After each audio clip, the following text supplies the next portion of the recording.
Ziintetho zabahlali ezakhaphazelela abanye bethu kuyentanjeni. Sinyathela phezu kwabantakwethu noodadewethu abakhatshazelelwa ziintetho zabahlali. Sibaninzi sasinde entanjeni. Abanye bethu bazilahla sele beziphethe ngesandla iipilisi. Iingcinga zokuba unobhombolanga wenza khaphukhaphu lo msebenzi zifika lula. Ndilixhoba leentetho zabahlali. Ndilinxele lingazange labuphatha, ingehle engazange yatshaya, iziso endaziqhomfa ndingazange ndazithwala. Ndinengculaza abangazange bayihlola, idlolo abangazange bayihlola.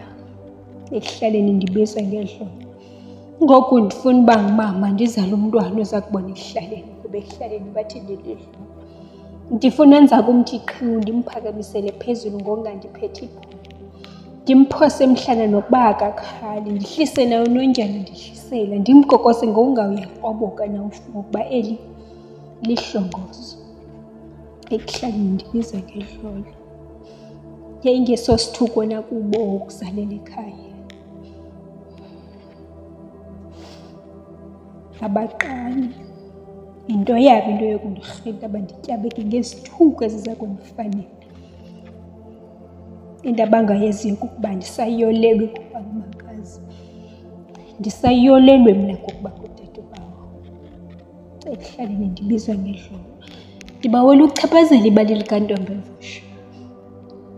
Nowabhenela kwiipilisi mhla betshisa unina nendlu. Bembiza ngomthakathi.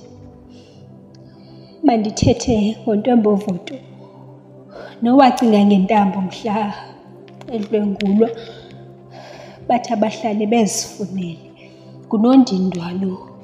Abengenokwenza loo nto umntakabani. Eli nyala kungcono lihlanjwe nenkomo. Iphele indimithetho. Mandithethe ngotamabheka. Akazange asuka abhenele kwiziyobisi. Koko ziintetho zabahlali nezakhaphazela abanye bethu kuyentanjeni. Nanku lihle. Nobone into okokubana ukhohlela itangatya kungcono akhohlele kunokubizwa ngesitabane.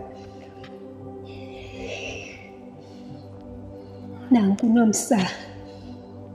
Nowafunda wayityekeza bathi abahlali ufane wafunda. Akho apho ayakhona. Udlala njengexesha lakhe. Wabona into okokubana kunqunqela bushunqele nobakho ubomi. Kunokuphila kule ntsokolo. Ziintetho zabahlali ezakhaphazela abanye bethu kuyentanjeni.